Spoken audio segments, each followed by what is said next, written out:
तो किस कुत्ते ने बता दिया कि हमने स्वर्ग देखा है? और जो बता दिया वो आडम्बरी है। अमित शाह को खुद नहीं ज्ञात है कि जिस संविधान के बल पर वह सदन में यह बात हरामजादगी करता है, ये तीनों मिलके चंद्रशेखर को पैदा किए कि बसपा खत्म करो। जब ये कमजोर होगी तभी हम मजबूत होंगे। तो अच्छा चाचा जी, एक चीज बताइए कि आपने स्वर्ग देखा है? एक चीज बता दें कि जिंदा स्वर्ग जा नहीं सकता, मुर्दा वापस आ नहीं सकता। तो किस कुत्ते ने बता दिया कि हमने स्वर्ग देखा है? और जो बता दिया वो आडम्बरी है, या उसके पूर्वज जाके वापस आए हो तभी न मानेंगे हम। और हमको तो स्वर्ग 1950 26 जनवरी को हमको स्वर्ग का दरवाजा खुल गया था, जिस दिन बाबा साहब डॉक्टर भीमराव अंबेडकर ने संविधान में हमारे लिए दरवाजा खोला था, हमारे लिए रास्ता खोला था। हमको उस दिन से स्वर्ग का दरवाजा खुला है। बाकी 3000 साल की बेड़ियों को काटे बाबा साहब संविधान के माध्यम से, तो हमको पानी पीने की आज़ादी नहीं, बोलने की आज़ादी नहीं, धन संचय करने की आज़ादी नहीं। इस जब हिंदू धर्म पे कोई आज़ादी नहीं थी तो हमारे लिए कहाँ स्वर्ग था? स्वर्ग तो आज है कि डॉक्टर बलराम, सुखदेव, यह तमाम इससे जो चेहरे जो संसद भवन गए, विधान भवन गए, उन्होंने देखा स्वर्ग। तो कम से कम हमारी आबादी का 25% स्वर्ग में जीवन जी रहा है उस संविधान के बदौलत। अच्छा, एक चीज बताइए कि अभी जो सदन में अमित शाह का बयान आया कि अगर भगवान का इतना नाम लेते तो स्वर्ग मिल जाता, तो इसके बारे में आपका क्या कहना है? पहले तो अमित शाह को खुद नहीं ज्ञात है कि जिस संविधान के बल पर वह सदन में यह बात हरामजादगी करता है, वह हैसियत भी उसी संविधान ने दिया है। और उस संविधान को बाबा साहब डॉक्टर भीमराव अंबेडकर ने दिया है, और वो उसी व्यक्ति का अपमान कर रहा है। तो इसको क्या कहा जाए? मूर्ख नहीं कहा जा सकता। यह मूर्ख है जिसको यह नहीं पता है कि संविधान तो अपनी जगह है। बाबा साहब ही एक अकेले ऐसे भारतीय हैं जिनको पूरी दुनिया में सिंबल ऑफ नॉलेज के रूप में जाना जाता है। और ऐसे महामानव का उनकी संसद में अपमान हो, यह बहुजन समाज बर्दाश्त नहीं करेगा। मैं आज अपने मुखिया बहन जी के इशारे पर, उनके निर्देश पर आज हम लोग आए हैं यह मांग करने कि अमित शाह माफी मांगो, अमित शाह उस सदन से इस्तीफा दो और तुम स्वर्ग जाओ, चाहे मर के जाओ चाहे जिंदा जाओ, तुम्हारे लिए वो सदन नहीं है, ये बताने आए। अच्छा, एक चीज बताइए कि अमित शाह का जो बयान आया है कि कांग्रेस पार्टी वीडियो को मिक्स करके वो राजनीतिक मुद्दा बना रही है। देखिए, एक चीज आपको बता दें, आप जितना ही इतिहास को पढ़ेंगे तो आपको मिलेगा कि बाबा साहब को बार बार चुनाव हराने का काम, उनको कमजोर करने का काम किसने किया? कांग्रेस पार्टी ने किया। ये वही समाजवादी पार्टी है जो आज बाबा साहब की हितैषी बनती है। 8 जिलों का नाम माता रमाबाई और बाबा साहब के नाम से या अपने महापुरुषों के नाम से था। उन जिलों का नाम बदलने वाली समाजवादी पार्टी हितैषी है। यह भारतीय जनता पार्टी बाबा साहब की हितैषी है।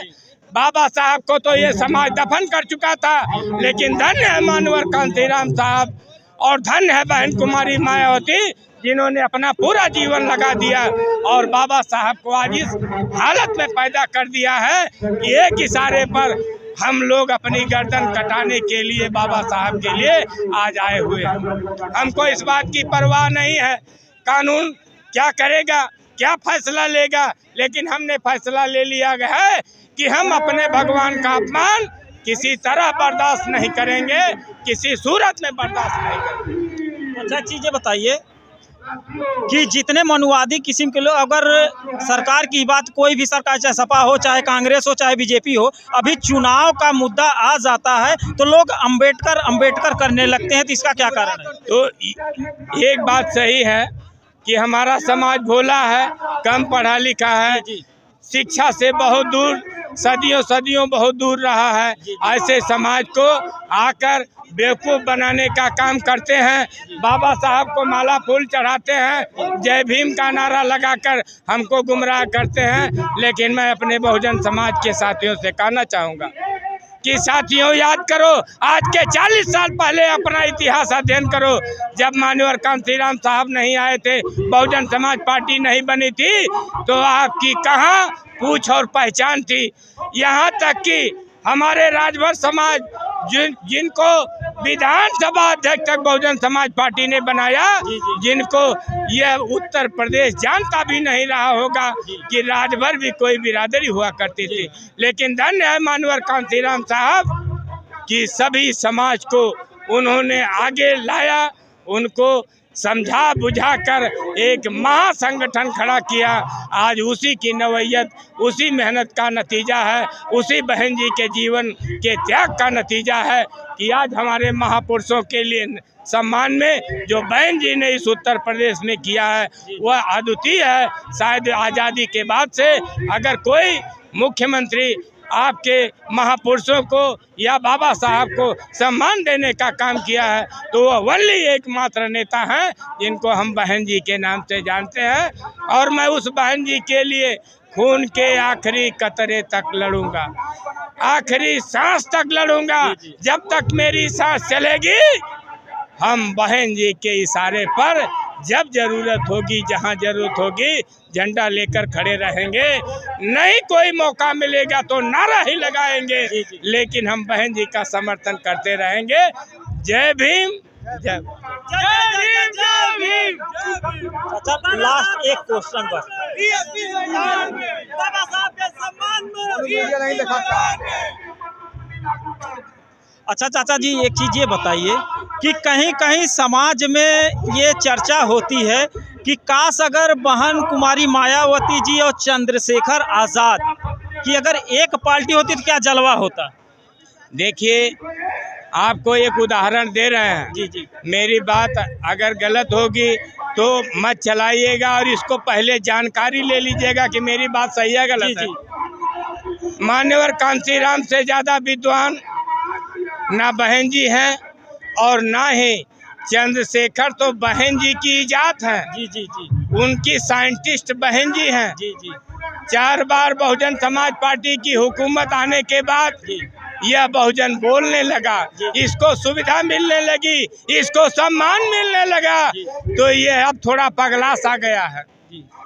अगर एक सांसद हो जाने से हमारी बात बन जाती तो मान्यवर कांशीराम 2 बार संसद भवन गए, लेकिन शायद आप देखे होंगे कि शायद 2-4 दिन भी संसद नहीं टिक पाए। क्यों? वह जानते हैं कि संसद में चिल्लाने का कोई फायदा नहीं होगा, क्योंकि हमारी बात मानी नहीं जाएगी।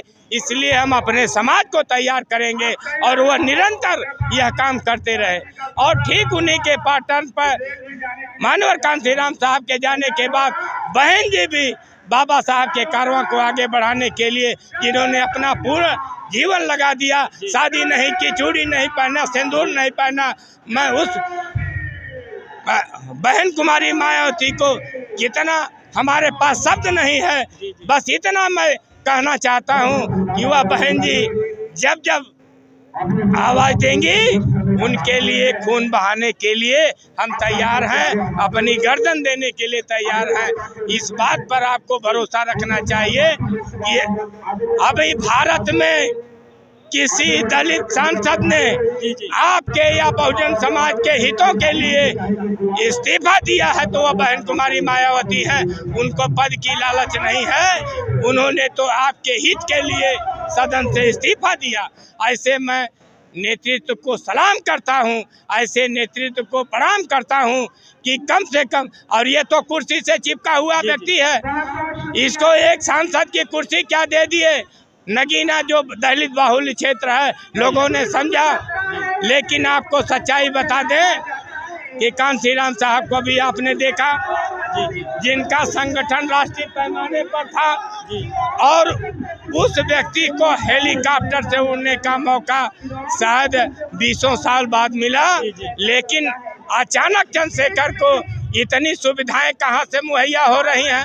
क्यों कि भारतीय जनता पार्टी बसपा को खत्म करना चाहती है, समाजवादी पार्टी बसपा को खत्म करना चाहती है, कांग्रेस पार्टी बसपा को खत्म करना चाहती है। ये तीनों मिलके चंद्रशेखर को पैदा किए कि बसपा खत्म करो, जब ये कमजोर होगी तभी हम मजबूत होंगे। लेकिन आपको एक बात मानवर कांतीराम साहब की मैं आपको एक बात बताना चाहता हूँ। मानवर कांतीराम साहब ने अपने किताबों में लिखा है कि जब कांग्रेस कमजोर होगी तो भारतीय जनता पार्टी ऊपर जाएगी, और जब भारतीय जनता पार्टी नीचे जाएगी तो बहुजन समाज पार्टी ऊपर जाएगी, क्योंकि बहुजन समाज पार्टी के बाद देश में कोई ऐसी पार्टी नहीं है जिसके पास राष्ट्रीय पैमाने का संगठन हो। वह संगठन आपके पास है, आपके पास है, जिसकी मुखिया बहन जी है। और वह दिन आएगा कि यदि हमको दिल्ली बदलना पड़ेगा तो बहुजन समाज रूपी ट्रेन में बैठना पड़ेगा, चंद्रशेखर रूपी बस से सफर नहीं हो पाएगा। हमारी भीड़ लंबी है, हमको ट्रेन की जरूरत पड़ेगी, वह 22 डिब्बों की ट्रेन जिसके ड्राइवर बहन कुमारी मायावती है, और ये मिनी बस का ड्राइवर ये बहन जी को चुनौती दे रहा है। मैं इसको आज भी ये कह रहा हूँ कि अगर तुम चंद्रशेखर तुम्हारी ये पहचान बनी है तो उसी बहुजन समाज पार्टी के वजह से। मैं राम बच्चन लालगंज आजमगढ़ बोल रहा हूँ, मेरी पहचान बनी है तो बहुजन समाज पार्टी के वजह से। तो बहुजन समाज पार्टी बड़ी है या चंद्रशेखर बड़ा है? बाप पैदा करता है, बेटे को सिखाता है, पढ़ाता है। अगर बेटा नालायक निकल गया तो इन नालायकों को समझाने की जरूरत है कि ये पुनः अपने घर में अपने पिता, अपने माता, अपने शरण में आए, और तभी समाज का हित होगा। जय भीम, जय भारत। जी हाँ दोस्तों, देखिए आए दिन समाज को लेकर जो चंद्रशेखर के बारे में या अमित शाह की गलत टिप्पणी पर चाचा जी का बयान काफ़ी बखूबी तरीक़ों से इन्होंने दर्शाया है। और आप लोग कमेंट में ज़रूर बताइएगा कि इनके विचार आपको राइट है या रॉन्ग है। और मिलते हैं नेक्स्ट वीडियो में। आज के लिए इतना ही। जय हिंद, जय भारत।